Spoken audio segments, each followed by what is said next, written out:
سڵاوتان لێبێ و ئەم کاتەتان باش بەڕێزان لەگەڵتانین لە پانۆرامای ئەم شەو بۆ قسەکردن و گفتوگۆکردن سەبارەت بە بابەتیشی دیکە. وەک لای هەمووتان ئاشکرایە کە ئەمڕۆ دادگای باڵای فدراڵی عێراق کە بڕیار وابوو بڕیار لەسەر سکاڵایەکی بەڕێز زیاد جەبار ئەندامی سەرکردایەتی یەکێتی نیشتیمانی کوردستان هاوکات ئەندامی خولی پێنجەمی پەرلەمانی کوردستان سەبارەت بە یاسای هەڵبژاردنەکەن و کۆمەڵێک لە بەرگەماندەکانی یاساکە جارێکی دیکە بڕیاری لەسەر ئەم دۆسەیە و ئەم سکاڵایە دواخست بۆ 21 مانگی یەک واتە 21 کانونی دووەم دیارە دواخستنی ئەم سکاڵایە تا ڕادەیەکی زۆر گومان یاخود پرسیاری دروست کردووە لەسەر ئەنجامدانی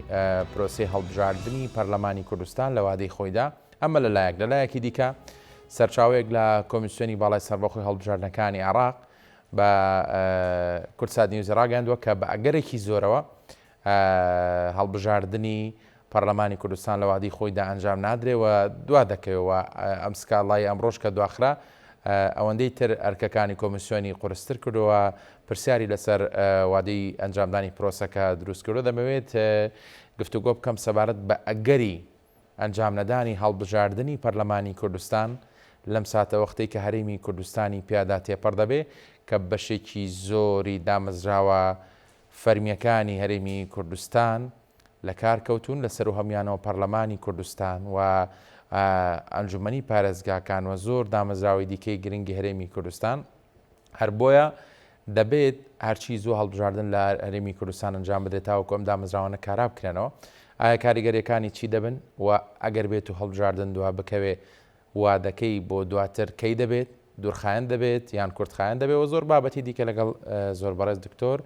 عەدالەت عەبدوڵڵاکە لە ستۆدیۆک مامۆستای زانکۆ لەگەڵمان دکتۆر بەخێر بێی سپاس بۆ ئامادەبوونی جەنابەت دەکرێت بە کورتی لەوە دەست پێ بکەمانی هەڵبژاردننی پەرلەمانی کوردستان ئەم هەموو بێنەوبەردەیی بۆ پێکرێ بێنەوبەردە ڕەنگە دەستەواژەیەکی ملی بێ بۆ تعبیرکردن لە ڕاستیە لە دەو هەلومەرجەی کە ئێستا هەیە چونکە لە ڕووی یاساییەوە ئەمە پێوترێ کەسانی یاساناس ئەمە دروستە دەتوانن دەستنیشان بکەن پرۆسەی دادبینی کە پرۆسەیەکی ئاسان نییە و لە هەموو حاڵەتێکە کۆمەڵێک بێگومان هۆکار هەن لە پشت دواکەوتنەوە هەرچەند بەشێکی زۆری ئەوانەی کە ئەم چاوەڕێی بڕیاری ئەمڕۆی دادگای فیدراڵی بوون قەنەعەتیان وا بوو کە ئەمڕۆ ڕەنگە دادگا بڕیاری لێبە چکە زۆر دواکەوت تقریبەن 7 مانگە ئەیهێنن و ئەیبن وا لە کۆتاییە ئەمڕۆ جارێکی تر دواخرا بۆ ساڵی داهاتوو مانجی داهاتوو واتە لە 21 مانجی جا ئەمە مەودای نێوان ئەو کاتێک کە بۆ هەڵبژاردن دەستنیشان کراوە کاتی بڕیاردان لە دانیشتنیشی ترکە لە کێوتە مانجی داهاتوو لە ڕاستی هەمووی بەسەرێکەوە مانجێک و 34 ڕۆژێکە ئەگەر بێت و لە 21 مانگە پرۆسەی دادبینی تەواو بوو بێەوە بڕیاریش هەر لەو ڕۆژەیە بدرێ احتیمالی ئەوە هەیە ئەگەر بێت و بڕیارەکە بریتی بێ لە احتیمال باسی احتیمالەکەین ئەگەرەکەین ئەگەر بێت و سکاڵاکان ڕەت بکرێنەوە کە ئەمە تا ڕادێک دەتوانین بڵین بە پێی زۆر ئاماژە تاکو ئێستا ناتوانانی پێشببینی ئەو کە ڕەت بکرێنەوە ئەگەر بێت و ڕەت بکرێنەوە ئەو کاتە ممکنە هەڵبژاردن ئەنجام بدرێ و چەند ڕۆژێکی تر بخرێتە بەردەستی بۆ نمونە کۆمیسیۆنی باڵای هەڵبژاردنەکانی عێراق چونکە بەڕاستی لە ڕووی فەنیەوە ئامادەکاریەکان هێشتا وەکو پێویستین ڕاستە بودجەی عێراق تقریبەن 43 ملیار دیناری بۆ تەرخان کردووە بۆی هەڵبژاردنەکان بکرێەوە ئامادەکاری زۆر هەیە تقریبەن زۆربەی زۆری هەرە زۆری وڵاتانی دنیا کۆنسۆلگەریەکان باڵێزخانەکان لە عێراق لە هەرێمی کوردستان هەمویان ئاگادارکراونەتەوە کە بڕیارێکی سەرۆکایەتی هەرێمەیە کە لە 25 شوباتی ساڵی داهاتوو هەڵبژاردن نەکرێت کە هەموویە کاتە نزیکەی 2-3 مانجێک کەمتریش لە ڕاستیە بەڵام ئەگەر بێت و هەڵبژاردن بشکرێ بە قەنەعەتی من هێشتا ڕوون نییە هەڵوێستی هێزە سیاسیەکان لە بەرامبەر بڕیاری دادگا لە حاڵەتی ڕەتکردنەوەی سکاڵاکانە چۆنە بێت چونکە ئەگەر سەرنج بدەیت ئەوەی پەیوەندی بە هەڵوێستی یەکێتی نیشتیمانی کوردستانەوە هەبێت لەم ڕۆژانە بوو ئێمە گوێبیستی لێدوانێکی وتەبێژی یەکێتی بووین کاک سعدی پیرەکە ئەوان چاوەڕوانن وەکو یەکێتی چاوەڕوانن کە سکاڵاکانیان تەبەنی بکرێ و ئەو مادانە و ئەو خاڵانەی کە لە مادەکانە هەیە و بە نادەستوری لە قەڵم بدێنە لایەن دادگاوە و پێشیان وایە ئەوە دادپەروەریە لە بابەتەکە بێگومان لە بەرامبەرە هێزی تر هەیە لە کوردستان کە لەگەڵەوەیە بە سکاڵاکە ینی چاوەڕێ ئەوەن سکاڵاکە ڕەت بکرێتەوە ئێستا ینی ڕووداوێکی نوێ یان پرەسەدنیشی نوێ ئەو لێدوانەی کۆمیسیۆنی باڵای هەڵبژاردنەکان خۆیەتی یعنی بەرپرسی مەشق و ڕاهێنانە لە کۆمیسیۆنی باڵا داود سلمان پێم وابێ لێدوانی داوا بۆ چەند کەناڵێکی کوردستانی طبعاً بۆ کۆمەڵێک ئاژانس و کەناڵی عێراقیش پێی وایە کە پرۆسی ئامادەکاریەکان قورسە بێ بەم تەجیلکردنی بڕیاردان لە سکاڵاکان بۆ چونکە لەم حاڵەتەیە دوو احتیمال دێتە پێشەوە احتیمالی ئەوەیە بڕیاری لێ بدرێ کە ئەو کاتە ئەبێ پرۆسی ئامادەکاریەکان زۆر خێراتر بچێتە پێشەوە احتیمالێک شەیە کە نەخێر سکاڵاکان تەبەنی لێ بکە یان چەند بەشێکی تەبەنی بکرێت لەو کاتەیە گیر و گرفتی زۆر بۆ ئەنجامدانی هەڵبژاردنەکە دێتە پێشەوە بێگومان وەکو باسمان کرد نابێ بە دیدێکی سیاسی تەماشای ئەم دواخستنە بکرێت و ڕەنگە یعنی دەرفەتێکی شدا لە ڕووی سیاسی و بەهێزە سیاسەکان کە هەرچەند ئێستا بابەتەکە بۆ عەدی قانونی وەرگرتە چونکە سکاڵای لەسەرە هەڵبژاردننی یاسای هەڵبژاردننی کوردستان بەڵام لامان کاتە دەرفەتێکە بۆ ئەوەی لە ئەرێمی کوردستانیشەوە بیر لە هێڵی ناوەنجی بکرێتەوە چارەسەرێکی ناوەنجی بکرێتەوە بۆ مەسەلەی ناکۆچی لەسەر یاسای هەڵبژاردننی کوردستان یاساکە بێگومان لەلایەن کەوتە بەر ڕەحمەت و نەشتەری کێوە دادگای باڵای فیدراالیەوە دادگای باڵای فیدراالی حسابی واکە کە ئەو یاسایە ناکۆچی لەسرە و ئەو یەکێک لەو هێزە سەرچیانش کە سکاڵاکانی پێشکەش کردووە هێزێکی ئەساسیە لە ساحەکەیە کە یەکێتیە و ئەزانێ کە ئەمە بڕیارەکانی بێگومان ڕنگدانەوەشی ئەبێ لەسەر چی لەسەر دۆخی سیاسی هەرێمی کوردستان ڕاستە هەموو لایەنە سیاسەکان بە گشتی لەگەڵ مەبدەئی ئەوەن کە هەڵبژاردن لە تەوقیتی خۆیان بکرێت بەڵام تێو نەتەوێ بێگومان ڕەنگە کەم و زۆر تەسیری لەسەر هەندێک با بڵێن سیناریۆ هەبێ سەبارەت بە مامەڵەکردنی هێزە کوردیەکانمان لە ناوچە کوردستانیەکان سەبارەت بە مەسەلەی پێکێنانی حکوومەتی یان کابینەی داهاتووی دوای ئەو هەڵبژاردنەی کە ئەکرێت چونکە تۆ هێزێک لە بۆشایی و ڕەخنە لە یان سکاڵا لە یاسایەک ناکە کە هەڵبژاردنێکی پێکرێ حتمما ئاگاداری ئەوەیە کە ئایندەی ڕووداوەکان بۆ کوێچێ ئەزانێکە لە حاڵەتێکە ئەگەر ئەو یاسایی کە پێوتی یاسایی هەڵبژاردن لە پەرلەمانی کوردستان ئەو سکاڵانەی کە لە بارەیەوە تۆمارکراون ڕەت بکرێنەوە بەمانەی کارکردنە بە هەڵبژاردن بە هەمان ئەو میکانیزمانەی کە هەیە بۆ نمونە فرە بازنەی نابێ یەک باز نابێ لەو حاڵەتەیە و ئەمەش حەقی هەندێک لە کەمینەکان لە ناوچەی تری کوردستان ئەخوا و لە هەمان کاتە بۆ نمونە بابەتی تۆماری دەنگدەران کێشەکانی وەکو خۆی ئەمێننەوە مەسەلەی ژمارەی ڕەنگە مەسەلەی ژمارەی پەرلەمانتاران زۆر قەزیە نەبێ ینی ئەوە چەند خولێکە ئەمە 34 خولی تریش هەڵبژاردن ڕوویداوە لە کوردستان بە 111 ئەندامی پەرلەمان ئەمە کەمتری کێشەی لەسەر بەڵام کورسی کۆتاکان تەسیری خۆی لە ڕاستیە باشانی کاگەڵێت پێت وایە دواخستنی بڕیاردان لەسەر ئەم سکاڵایە بۆ ئەوەیە کە دەرفەت بدرێتە لایەنە سیاسیەکان لە هەرێمی کوردستان ینی بۆ خۆیان بسازێن لەسەر ئەم یاسایە لە هەموو دۆخێکە ئەبێ مامەڵەکردن لەگەڵ ئەم ناکۆشیە لە دادگای فیدراالی بە شێوەیەکی قانونی یەکلا بکرێتەوە ڕاستزانانی گۆڕانکاری لە یاسایە پێویستی بە پەرلەمانەوە دۆخی پەرلەمانە بێگومان تاخیرکردنەکە ئەو مانایە ئەگەیەنێ نەک با بڵێن دادوەران لە دادگای فیدراالی بە بیرکردنەوەیەکی سیاسی قەنەعەتیان وابێ کە ئەمە دەرفەتێکە بە هێزە سیاسەکانی ئەدا نە ئەوان باوەڕیان بەوەیە کە ڕێڕەوی قانونی بابەتەکە چۆنە ئەبێ بەو شێوەیە بێت چونکە یاسایەکەیەکە لە پەرلەمانی کوردستان دەرچوە تایبەتە بەم هەڵبژاردنە و یاسایەکی کۆنی شەیەکە لە ساڵی 1992 دەرچووە سەبارەت بە هەڵبژاردن کە یاسای ئەنجومەنی نیشتیمانی کوردستانە ئەم دوو یاسایە هەردووکی باس لە هەڵبژاردنەکە و دوو یاسایی بەنسبەت ئەوانەوە بەتایبەتی کە دادگای فیدراڵی زۆربەی کات مامەڵە لەگەڵ چیاکە لەگەڵ یاساکانی حکوومەتی ئیتیحادی فیدراڵیەکە کەم جاری یعنی کێشە قانونیەکان کە پەیوەندی بە هەرێمی کوردستانەوە بێ بەو شێوەیە مستعسی ئەبێ ینی سەختە بێ کە سکاڵا لەسەر جێبەجێکردنی یاساکە وردەکاریەکانی ببرێتە کوێ سکاڵا لەسەری ببرێتە دادگای فیدراڵی مەسلەی هەڵبژاردن چکە مەسلەیەکی چارەنووسسازە مەسلەی جارێکی تر داڕشتنەوەی باڵانسی هێزە لە نێوان هێزە سیاسەکانە لە کوردستانە و لە هەمان کاتیشە هەڵدانە بۆ مەسلەی بەخشینی دەرفەت بە کەمینەکان بۆ ئەوەی بە شێوەیەکی دادپەروەرانە نوێنەرایەتیان بکرێت نەک نوێنەرایەتیکردنیان مۆنۆپۆڵ بێ بۆ چەند کاراکتەرێک و چەند گروپێکی دیاریکراو کە خۆی بە نوێنەری هەمویان بزانێت لەبەر ئەوەی ئەم بابلین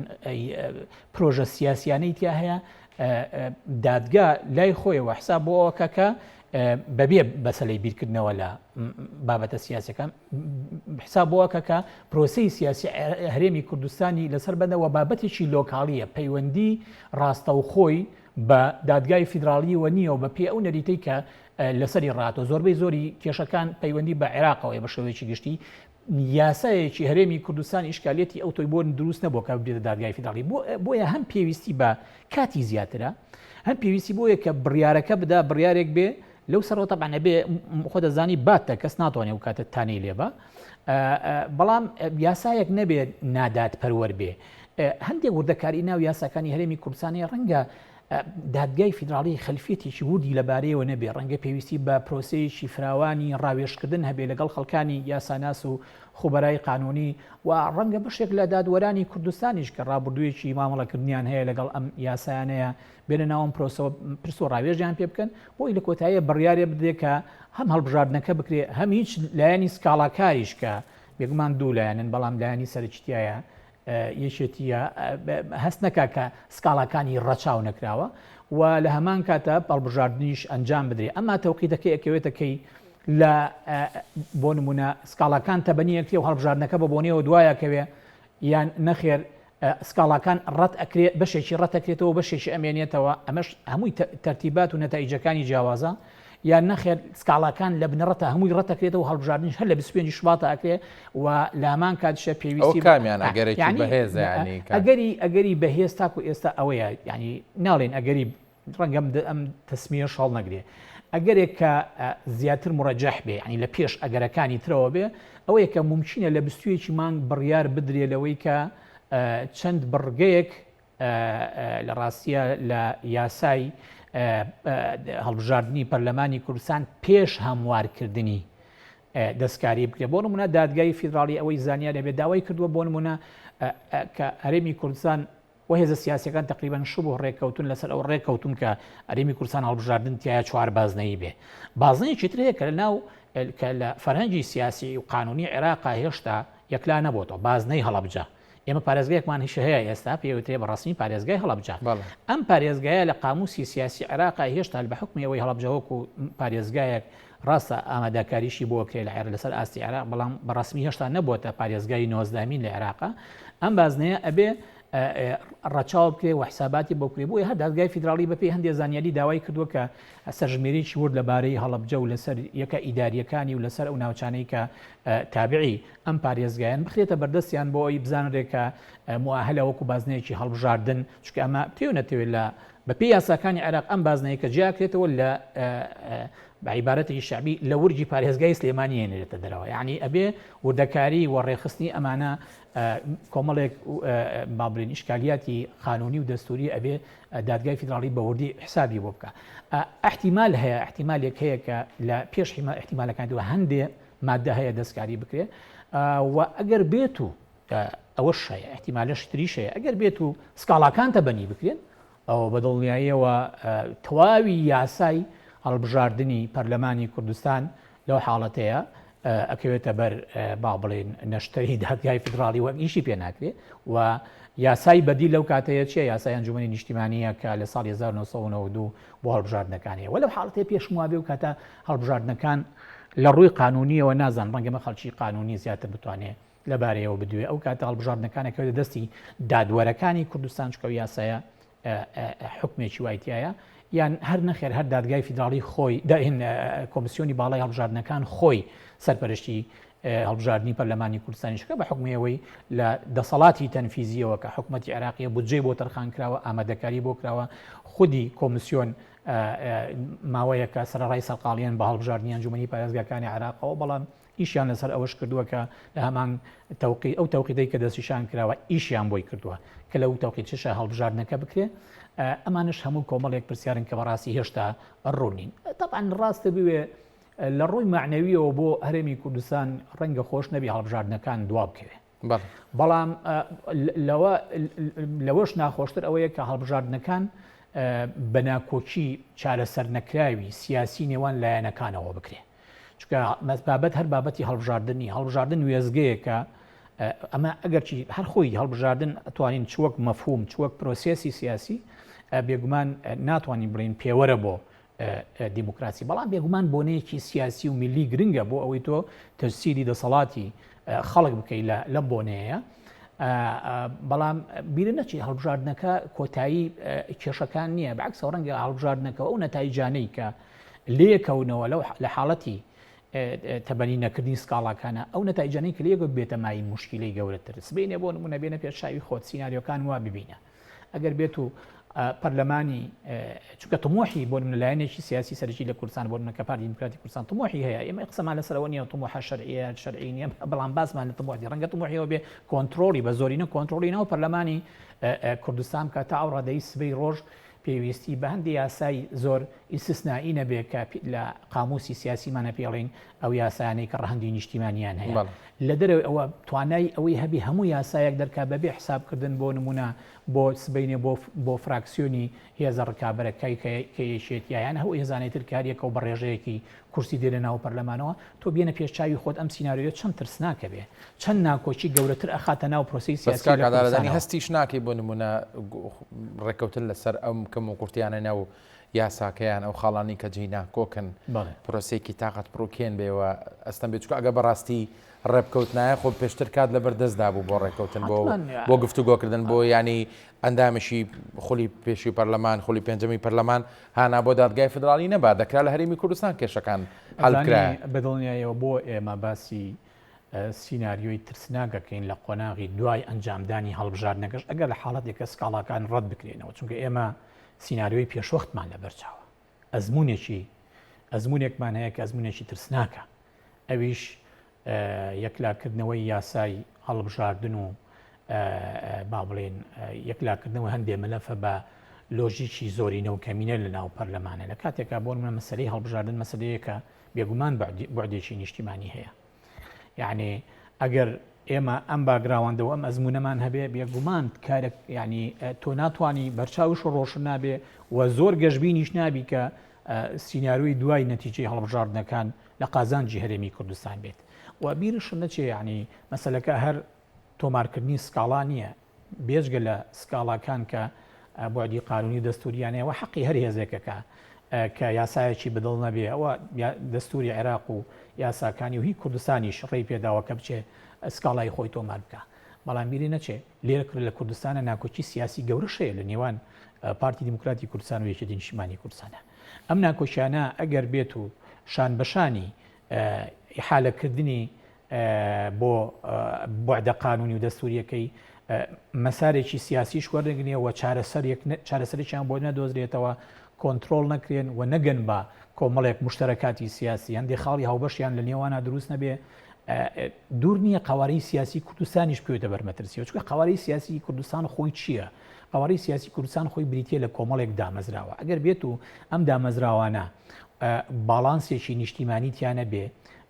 حەدی ئەدنای نوێنەرایەتی هێزە سیاسەکانی تیانە بێ پرۆسەی هەڵبژاردن خۆی کە بە یاسایەکی دیاریکرا و یاسایەک کە لانی کەم لای تەرەفێکی ناو پرۆسەکە بە مجحیف تەماشاکرێ بەو یاسایە نەتیجەکانی دەربکەوە بێگومان تۆ ترس لەوەیە لەو کاتەیە قوارەی هەرێمی کوردستانیش بەهۆی تەقینەوەی ناکۆچی گەورەوە بکەوێتە بەرهەڕەشە اینجا ئێمە ئێستا لە قۆناغێکی نوێی شاژین ئێمە لە دوای 2023ەوە گرێدراوی دەوڵەتێکی بەڕاسمی گرێدراوی دەوڵەتێکین بە ناوی دەوڵەتی عێراق و سیستەمی حکومڕانیشتیایە سیستەمێکی فیدراالیە ئەو کێشانەی کە لێرە چارەسەر نەکرێت بە سروشتی حاڵ هەل لە بابەتی یاساکانەوە و بابەتی گرێبەستەکانەوە و بابەتی موچەکە توێژێکی فراوانی مامۆستایان وەکو سکاڵایەک بدیانە بەغدا هەموو ئەم بابەتانە تۆ لە ناو سیستەمێکی فیدراالی ئەگەر دەسەڵاتە لۆکاڵیەکان توانای چارەسەرکردنیان نەبێ بێگومان ئیحالاکرێ بۆ دەسەڵاتی فیدراالی. دەسەڵاتی فیدراالیش کێیە؟ دەسەڵاتی فیدراالی لە عێراق لە کۆتاییە کورد دەبێتەوە لەو هەموو دامەزراوانی کە کۆمەڵێک هێزی سیاسی جیاجای تایە هەرێکە و ئەجەندای خۆیەوە هەندێکیشان بێگومان لە بنەڕەتە خاوەن بڕیاری سیاسی سەربەخۆی خۆیانین لە پایتەختی وڵاتە هەرێمایەتەکانەوە ئاراستاکرێن. ممکنە کەسیان بەلایەنەوە گرنگ نەبێ قاوەری سیاسی هەرێمی کوردستان ڕوو لە شوێیە ڕوو لە هەڵدێرەیانە بەعکسەوە ڕەنگە پێشیان خۆش بکە هەرێمێکی لاواز هەبێ بۆ ئەوی دەسەڵاتێکی بەهێز لە بەغدایە هەبێەوە بەو شێوەیەش بێگومان بەشێکی کێشەکان لە ڕێگەی تێکچوونی باڵانسی نێوان دەسەڵاتی لۆکاڵی و دەسەڵاتی فیدراالی هەل بکرێ. یعنی تۆ ئەبێ ئەوانەی کە لە ناو پرۆسی سیاسی کوردستانن زۆر فراوانتر تەماشای هەموو سیناریۆکان بکەن. خوا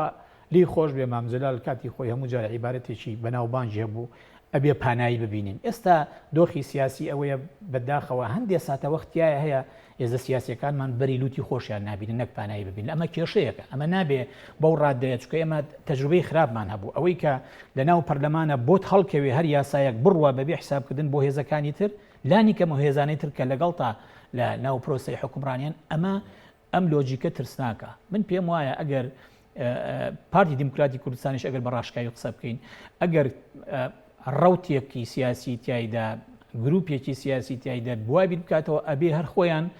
بە حکمی ئەو گۆڕانکاریە سیاسیانی کە لەم ماوەیە ڕوویداوە ئەم پەرەسەردانەی کە ئێستا هەیە بۆ نمونە لە ناوچە کوردستانیەکان ئەو باڵانسی هێزەی ئەگەر بە شێوەیەکی ڕێژەیش بێ کە گۆڕاوە لە ناوچە کوردستانیەکانە ئێستا بۆ نمونە ئێمە لە هەڵبژاردننی ناوچە کوردستانیەکانە لە بەردەم پێشاتێکی نوێیان کە ئەویشەوەیە هێزێکی سیاسی کە چاوەڕوانی ئەوەی لێکرا دۆخی خراپتر بێ بە پێچوانە دەنجی 100% زیادی کردەکەم بەسمان لە دەنگەکانی یەکێتیە لە کەرکووک لە بامان شێوە لە هەندێن ناوچەی تری عێراق. یعنی ئەم پەرەسەردانە ئەبێ ڕەچاو بکرێ بۆ ئەوەی سبینی ڕنگدانەوەی هەبێ لەسەر شێوازی مامەڵەکردن لەگەڵ یەکتر و لەسەر بژاردنەوەی پەیوەندەکان و لەسەر ڕێکەوتن لەسەر دۆسیە و مەلەفەکان چکە بتێ و نەتەوێ بەڕاستی چەند تمۆحی حزبی ئێوە تایبەت و تاکڕەوانە هەبێ لە هەر لایەکی سیاسیەوە بێ ناتوانێت هیچی سەر بکەوێ و سەر بخرێ بەبێ ئاواهەنگی و بەبێ گفتوگۆی نیشتیمانی. ئەمە یعنی بەڵگەنەویستێکە تەنها پەیوەست نییە بە واقعی هەرێمی کوردستان لەسەر تاسەری دنیاە وایە هیچ هێزێک ناتوانێت لە ڕێگەی جۆرێک لە تاکڕەوی و کۆنتترۆلکردنی گۆڕاپانەکەەوە بتوانێت سیستەمێکی سیاسی سەقامگیر و سیستەمێکی ئەمی سەقامگیر لە وڵاتە دابمەزرێنێ. هەرێمی کوردستان چ جای ئەوەی خۆی هەرێمێکە ئێمە هەمومان نەزانین کە لە چەند ساڵێکی کەمە قۆناغ بە قۆناغ ئێمە ئەمانەوێ ئاسەواری دوو ئیدارەی بسەڕینەوە لە قۆڵی هێزی پێشمەرگە و لە قۆڵی ئیداریەوە لە ڕێگەی جۆرێک لە مامەڵی سیاسی کاگاداڵ لە سەرەتای قسەکانمەوە لە پێشەکی بەرنامەکە باسم لەوە کرد کە کۆمەڵێک دامەزراوی گرنگەیە لەم هەرێمە لە کار خراون و سڕ کراون و نەماون. هەنی ئێمە لە بۆشایەکی یاسای گەورەداین کە پەرلەمانی کوردستانمانی و خەڵکێک و بەو هەموو کەم و کورتی و گێر و گرفتەی جەنابەت باست کرد لە هەرێمی کوردستان ئەگەر هیوایەکی ما بێ بەوەیە کە هەڵبژاردن بکرێەوە مۆدلی حکومڕانی لە هەرێمی کوردستان گۆڕانکاری ڕیشەیی تێدا بکرێ کە هەڵبژاردن بەم دۆخەت چووە ئەوە یاساکەیە لە یاری بەکاتەکرێ لە دادگای فدرالی. ئەم هەموو گیر و گرفتەی کە تۆ باست کرد چ کاریگەریەکی نەگەتیڤ لەسەر دەرونی تاچی کورد دروست دەکات بۆی بەرامبەر بە پرۆسەیەکی گرنگ و چارەنووساسی وەکو هەڵبژاردن وەستاوە؟ کاریگەریەکانی زۆرە و لە ئێستاشەوە دەرکەوتووە. یعنی پێش هەر شتێ بیر نەچێ تەوقیتی هەڵبژاردنەکە خۆی تەوقیتێکی زۆر نەگونجاوە لە ڕاستیە. ینی لە دەرەوەی ئەوەی کە سەقفی قانونی دامەزراوەکان کە ئەبێ هەبن چیە و چی نییە تەوقیتەکەی لە ینی ڕووداوێکی گەرمە لە زستانێکی ساردا ئەگەر بەم شێوەیە مامەڵی بکەین. یعنی تۆ ئەبێ حسابی وەش بکەی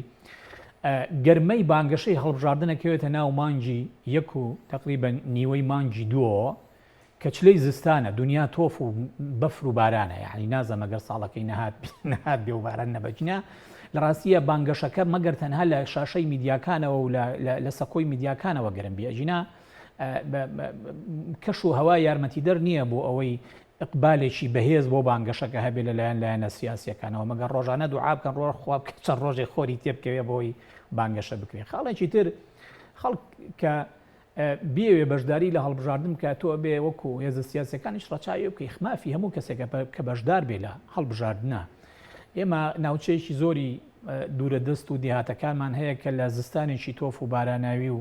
بەفربارینە لە ڕاستیە تەنها ئەو ڕۆژەی کە دانراوە بۆ هەڵبژاردن کە 25 شوباتە ئەگەر بێت ڕۆژێکی سەرما و بەفر و باران بێ نایە بۆ هەڵبژاردن. ڕەنگە هەر ڕێگەن نەبێ قسەیەکی کوردی هەیە خۆی دەنگدەری ئێمە بەشێکی زۆری لە بیانوە گەڕێ بۆی نەچێ بۆ دەنگدان جاوارە سەرماشی بێتە سەر کە حەقی خۆیەتی لە ڕاستی و بەسەس ناکەی بۆ ئەم بەروارە ئەم تا ڕادەیەک بۆ بەڕابردویانی ئاماژەکان بۆ ئەوەن بە ئەگەرێکی بەهێزە وەک پێشیر باسمان کرد کە هەڵبژاردن دو ئەگەر هەڵبژاردن لە 25 شوباتیش نەکرێت دڵنیا بە هەتاوەکو مانگی حوت ناکرێت بۆ لەبەر ئەوەی مانگی سێ ئێمە لە نزیکی کۆتایی مانگی سەیە کەوینە ناو مانگی ڕەمەزانەوە ئەرێ خەڵک بە ڕۆژوو بێت چێ حملەی هەڵبژاردن بکە میزاجی تەماشاکردنی تەلەڤیزیۆنەکانی شێبێ تا چاوەڕی بەربانگە بێ میزاجی تەواو نیە و دوایش بەربانگەشکێنی و ڕەنگە بەشێکی زۆری خەڵکی وڵاتی ئێمە موسڵمانە خۆ بێ و ڕاستیە بزانین ڕەنگە لە دوای نوێژە بچێ بۆ تەراویحکردن و ئیتر ڕۆژوو ئینە شەوەکە کۆتایی پێدێ یعنی لە مانگی سەیە ناکرێت دواتر ئەوە چتە ناو مانگی چوارەوە مانگی ناو مانگی 4 و 5ەوە تو ئەوش حساب کە بەشێکی زۆری پەیمانگاکان و زانکۆکانمان هەمویان چن ناو هینەوە ناو تاقیکردنەوە ئەمە دیسانەوە پرۆسەیەکی قورس و سەختە بۆیە لە ئەسوە احتیمال ئەگەر دوا بخرێ احتیمالە بکرێتە مانگی ناوەڕاستی 6 یا سەرەتای مانگی حوت ئەجینا لە 25 شوباتە نەکرێ هەموو ئەم بۆنانە لە پێشن مانگی ڕەمەزانیەتە پێشەوە کۆمەڵێ بۆنەی نیشتیمانی هەیە و لە هەمان کاتە جەژنیەتە پێشەوە و هەندێک با بڵێن ئێمە نزیکە بینەوە لە کاتی تاقیکردنەوەکانی کۆتایی ساڵی زانکۆ و پەیمانگاکان لە کوردستانە ئەمە بێژگە لە ئامادەیەکان و ناوەندەکان ئەمانە هەمووی خەڵک سەرقاڵەکە لە ڕاستیەکە واکە ئیقبالی و گەرموگوڕی و کارلێکی لەگەڵ پرۆسی بانگەشە و پرۆسی هەڵبژاردنە کەم ببیانی کەم و زۆر کاریگەری خۆی هەیە ئەمە چ جیایی لەو ژینگەیی کە ئێمە تایە هاین لە کوردستان لە ڕووی سیاسیەوە بێگومان کەم و زۆر هەموو ئاگادارین کە دۆخێکی نەفسی و کۆمەڵایەتی دۆخێکی سیاسی دۆخێکی مەعیشی ژیان و گوزەران هەیە کە بتێو نەتەوێت تەسیری لەسەر پاڵنەری ئینسان هەیە سەبارەت بەوەی کە بچێتە سەر سندوقەکانی دەرەوەڵە ئەگەر چی یعنی هەموو داواکارەکان ئەوەیە کە خەڵک بە هەر نرخێک هەیە بچێ بۆ هەڵبژاردن و بە کامڵی ئیرادەی ئازادانەی خۆیەوە دەنگدا بە هەر هێزێک کە ئەیەوێ گرنگ ئەوەیە کە خاڵێکی تری ئەساسی هەیە بیرمان نەچێویشەوەیە لە ڕووی معنەویەوە بۆ تەجروبەی سیاسی کوردستان گرنگە کە ڕێژەی دەنگدانیش زۆر بێ یعنی تەجروبەی عێراق لە ئەنجومەنی پارێزگاکانە دووبارە نەبێتەوەکە بەداخەوە نزیکەی لە 120 بۆ 125 یعنی لە 125 خەڵک بەشداری هەڵبژاردنەکانی کردووە ئەمە دلیلی ئەوەیە کە بەشی هەرە زۆری خەڵک باوەڕی بە پرۆسی هەڵبژاردن نەماوە جا ئەتوانین بڵێن ئەگەر بە ڕێژەیەکی هاوشێوە نەبێت ئەتوانین بڵێن کەمتریان زۆتر هەمان حاڵت لە هەرێمی کوردستانیشە هەیە چونکە بەشێکی قەیرانەکان ئەگەر لە عێراقا بە فۆرمێکی تری بێ لە هەرێمی کوردستانە بە فۆرمی خراپتر و ترسناکتریشن خەڵک هێشتا دڵنیا نییە لەوەی کە موچەی مانگی یەک وەرەگرەیانە سێ موچەی مانگی ساڵی ڕابرد ئەم ساڵکە بێتە ساڵێکی یعنی چەند ڕۆژێکی ترس بێتە ساڵی ڕابرد و سێ مانگی موچەی فەوتاوە هیچ زمانێک نییە بدرێتەوە تەنها هەندێک بەڵێن نەبێکە لە وەزارەتی پەیوەندیدار و حکوومەتەوە دێتە دەرەوە کە کەسیش ناتوانێت دڵنیا بێت کە جێبەجێکرێیانە بێژگە لەوەی زستانێکی سەخت بێ سوتەمەنی باشە بێ کارەبا بێ ئاو خەدەمات ئەبسەد خەدەمات لە کوردستانە خراپە لە ڕاستیە ئەمانە واقعن وەک فاکت ئەبێ بیان بینین خۆ ئەمەش هەمووی ڕوبەڕووی شێ بێتەوە ڕوبەڕووی ئینسانی ئێمە بێتەوە ئینسانیش لە گۆشت و یسقانە بەرگەی ئەم هەموو قەیرانانە ناگرێ ڕەنگە تاقە دەسەڵاتی ئەوە بێ لەو ڕۆژەیە بڵێ من لە پای ئەم هەموو عەزیەت و مەینەتەی کە لەم وڵاتەیە ئەیچێژم ناچم بۆ دەنگدان و ڕەنگە یانیەتەوە بەڕاشکاوی بە پارتە سیاسیەکانی هەرێمی کوردستان بڵێ کاتەکە لە بار و لە گونجاو نییە بۆتان بۆی خەڵکان بدەن بێدەنگتان پێ بدە ئەمەوێ بڵێم دۆخەکە لە بار و گونجاو نییە بۆ جەولەی تری ململانەی بێکەڵ کە ببێتە مای دڵسارکردنەوەی بەشێکی تری دەنگدەر و ڕەنگە لە ناویشانە بەشێک لە دەنگدەری لایەنە سەرێشیەکان خۆشیان یعنی ئەبێ کەشێکی سیاسی و دۆخێک لە تەفاهم و لێگەیشتن ڕووبدا لە نێوان هێزە بە دیاری کراویش لە نێوان یەکێتی نیشتیمانی و پارتی دیموکراتی کوردستانەکە عاملی مشجع بێت طبعا لەگەڵ ئەوەی کە عهدی ئەوە بە خەڵک بدرێت کە قۆناغی دوای هەڵبژاردننی کوردستان قۆناغێکی تازە بێ و حتى ئەبێ ئەو کارکتەرانەی کە حکوومەتیش بەڕێوە ئەبن بەڕاستی ئەبێ بگۆڕێن چونکە بیرە نەچێ هەندێک شتێ لە ڕووی ڕەمزیەوە تەسی نفسی و کۆمەڵایەتی و سیاسی گەورەی هەیە ئەگەر ئەو ستافەی ئێستا لە حکوومەتن کە بەداخەوە لە هەندێک لە قۆناغە تەنانەت ینی نوێنەرایەتیەکانی لایەنە سیاسەکان ناو حکوومەتیش بەریەکەوتنیان بەڕێ بەیاننامەیان لە دژی یەکتر دەرکرد یعنی کە هەمان ستاف سبەینی هەر لە حکوومەت هەبێ بێگومان ئەمە لە ڕووی نفسیشەوە جۆرێک لە ناومێدی لای کەسی دەنگدەر و لای ئەوان بۆیە حتى هێزە سیاسەکان ئەبێ ئامادەکاری ئەوەشیان تیا بێکە لە قۆناغی داهاتوە تەرکیبەی حکوومەت و پێکاتەی حکوومەت و کارکتەرەکانی ناو حکوومەتیش کۆمەڵێک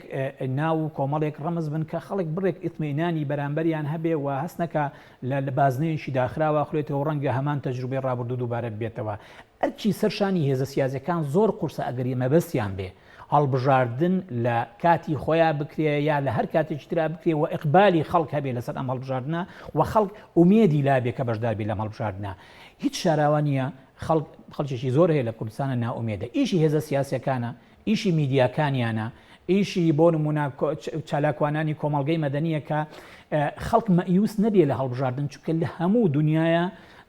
یەکێک لە شاڕێگاکان بۆ گۆڕانکاری سیاسی بریتیە لە هەڵبژاردن و ئەو میکانیزمانی کە هەڵبژاردن وەکو سڵتەیەگەی خاتە بەردەستی هاوڵاتیان بێدەسەڵاتن ها هاوڵاتیان دەسەڵاتی گەورەیان تەنها لە کاتی هەڵبژاردنەکانە هەیە یاما ئێمە با بڵێن ناتوانێتە سەر توراسی دیموکراسیەکی 200-300 ساڵی وەکو بریتانیا و وەکو فەڕەنسا و وەکو وڵاتانی ئەوروپا و ڕۆژئاوە تاوەکو ترسمان نەبێ لەوەی کە بۆ نمونە خەڵک مەیوسیش بێ لە هەڵبژاردننی سەر حتا لە ئەوروپا شەجاری وایە نسبەی دەنگدەر ناگات مۆدلێک لە جیهان پەیوەندی بە ئەگەر دە هۆکاری هەبێ یەکێک لە هۆکارەکانی ئەوەیە کە خەڵک زۆر متمانی بە هەڵبژاردن نەبێت ڕەنگە نۆهۆکاریتری پەیوەندیەوە بێ خەڵک سەرقاڵی ژیانە هەریەکە و پرۆژەی خۆی هەیە دەوڵەت هەیە مؤسساتی خۆی هەیە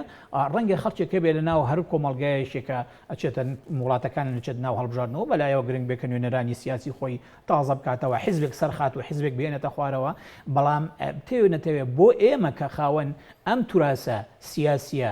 ئەم توراسە لیبرالیە و ئەم توراسە دیموکراسی نین بۆ ئێمە زۆر گرنگەکە ئەو تاڵەموەکەم کە بە دەستمانەوە گرتووە کە هەڵبژاردن و ئومێدی ئەوەی تیاکرێکە گۆڕانکاری سیاسی ئەگەر گۆڕانکاریی ڕێژەیش بێ لە ڕێگەیەوە ڕووبدا دەستی پێوە بگرین و نێڵین بپسێ لە ڕاستیە ئەمەگەر ئەمە ڕووبدا من پێم وایە ئەو کاتە پرۆسەی سیاسی کوردستان لە مەجهولە بێ پەیوەندی نێوان هێزە سیاسەکان خراپتر ئەتەقێتەوە و ئەمە ئەو سیناریۆنەیە کە هەمومان یعنی هیوا خوازین کەنێت کاگادا لە پێشتر لە قسەکانم باس لەو کرد کە فشاری هەندێک لایانی ترەکی لەسەر بەشێک لە هێزە سیاسەکان لە ناوخۆریمی کوردستان ڕەنگە فاکتەر بێەوە کار بێ بۆی کە ناگەنە ئەنجام لەسەر ئەم کێش ناکۆکیانە بەڵام بە پێچوانی ئەوە شۆ ڕەنگە هەندێک هێزی سیاسی کاریگەری گەورە هەبن لە جیهانە کە ئەم ئەزمونە یاریمی کوردستان بۆیان گرنگ بێ کە بە ئارامی بمێنێتەوە بەرژەوەندی باڵای دیبلۆماسیان هەیە لەم ناوچەیە بە بڕوای توانی ئەو لایەنانەی کە لە پشت هەرێمی کوردستانەوە کارکتەرێک و دەستیان بۆ ئەزمونەوە گرتووە نایەنە سەر هەڵ بۆ فشاری جددی و گەورەکە بەڕاستی لەسەر ئەم بابەتە بگەنە ئەنجام فشاریان هەیە و هاوکاریشیان هەیە هەردووشی لە ڕاستیە ئەگەر سەرنج بدەیت تۆ بیرت بێ لە ماوەکانی ڕابردوو بۆ نەجرین بلاسخار زنجیرەیە کۆبنەوەی درێژی لەگەڵایەنە سیاسەکان بێژگەلەوە خۆ ئێستا قسەی کۆتایی کردوتی دەرفەت کەمە لە بەردەمتان ڕێبکەون دوایی کاتەکە تێپەڕێ بێژگەلەوانش ینی تۆ تازەترین ڕوودا ئەوەیە کە لە وڵاتی یەکگرتووەکانی ئەمریکاوە ئەگەر پشکێکی کەمیش بێ لە میزانەی پنتاگۆن تەرخانەکرێ وڵاتە یەکگرتووەکانی ئەمریکا تەرخانەکرێ بۆ ئەوەی سیستەمێکی بەرگری بۆ هەرێمی کوردستان جێگیر بکرێ یعنی بۆ نمونە لەمە دووە درۆنی ئەم وڵات و ئەوڵات بە ئارەزوی خۆی خەرقی ئەجوایی ئاسمانی ئێمە نەکات ئەمە باشە ئەم پاڵپشتی وڵات زلهێزێکی وەکو گەورەی ئەمریکا بۆ نرخی نازانن یعنی بۆ نرخی ئەوە نەزانین کە لە هەولێر کۆمەڵێک کۆنسڵگەری هەیە لە عێراق کۆمەڵێکی زۆر باڵێزخانە هەیە هەمویان بەلایەنەوە گرنگە ئەم هەرێمە وەکو هەرێمێکی بەهێز هەبێ وەکو هەرێمێکی سەرەکی هەبێ بۆ ئەوی نظامی فیدرالی لە عێراقا ئەگەر بە خاوی بە هەنگاوی سەڵیش بێ بچێتە پێشەوە وە بەرەو دواوە نەچێ. یعنی ئەو پاڵپشتیە دەرەکیانە گرنگن و من هەموو جارێ بەعکسی ئەو پەرچەکردارانەی کە لە هەندێ ناوەندی ناو حکوومەت یاریمی کوردستانەوە هەیە بەرامبەر بە راپۆرتی هەندێ لە ڕێکخراوە جیهانیەکان و ڕێکخراوە نێو دەوڵەتەکان پێم وایە ئەبێ تەنانەت هەڵوێستێکی ئیجابیش هەبێ بەرامبەر بە ڕێکخراوە نێو دەوڵەتیەکان کاتێک کە راپۆرتێکی ڕەخنەگرانیان هەیە لەسەر ئەزمموی هەرێمی کوردستان. هەموو ئەو راپۆرتانە لە خزمەتی هەرێمی کوردستانە بن ئەگەر کاریان پێ بکرێ، ئەگەر سوودیان لێوەربگرێ، ئەگەر خاڵی لاوازی هەرێمی کوردستانی پێ چارەسەر بکرێ. خاڵی لاوازیمان زۆرە کاکە، خاڵی لاوازیمان زۆرە بەرامبەر بە میلەتەکەمان، خاڵی لاوازیمان زۆرە بەرامبەر بە پرۆسەی سیاسی بەگشتی لە پەیوەندیمان لەگەڵ عێراق، لە مامەڵەمانە لەگەڵ وڵاتانی هەرێمایەتیە، لە تەعاملکردنمانە لەگەڵ ئەوەی کە زلهێزەکانی دنیا لە ئێمەی چاوەڕوانەکەن. ئێمە زنجیرەک خاڵی لاوازیمان هەیە کە پێویستی بە چارەسەرکردنە هەیە و نیشە لەبەر ئەوەی لە بەردەستا بێ ئەم هێزە سیاسیانن کە 4 ساڵ جارێک ئەچن لە بەردەم ئیرادەی خەڵکو و هەڵبژاردنەکەن. ئەگەر ئەم هێزە سیاسیانە پەندی لێ وەرنەگرن کە ئەگەر بە مەبدەیەکی با بڵین زۆر تەقلیدیش بێ کە ئەبێ مەسەلی ئەعلا بن بۆ موجتەمع، ئەگەر ئەوان مەسەلی ئەعلا نەبن ئیتر بێگومان ینی کۆمەلگا لە خوارەوە تووشی جۆرێک لە سەر لێ شێوانە بێ و تووشی ناومێدی گەورە ئەبێ و تا ئەو ڕادەیە کە بگاتە جۆرێک لە یعنی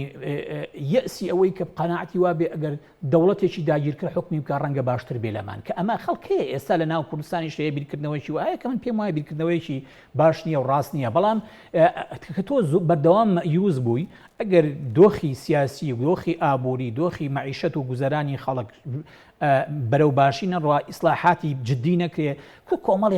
کۆمەڵێک خەڵکن لەناو ئەم وڵاتەکە کە بە ئاشکرا گەندەڵن، بە ئاشکرا مەحسوبیەتەکەن، بە ئاشکرا دەستی خەڵکە بڕن، یاسا پێشێلەکەن. ئەنجە لە 20 ساڵی ڕابردووە تۆ چارەسەرێکە نەبێ بۆ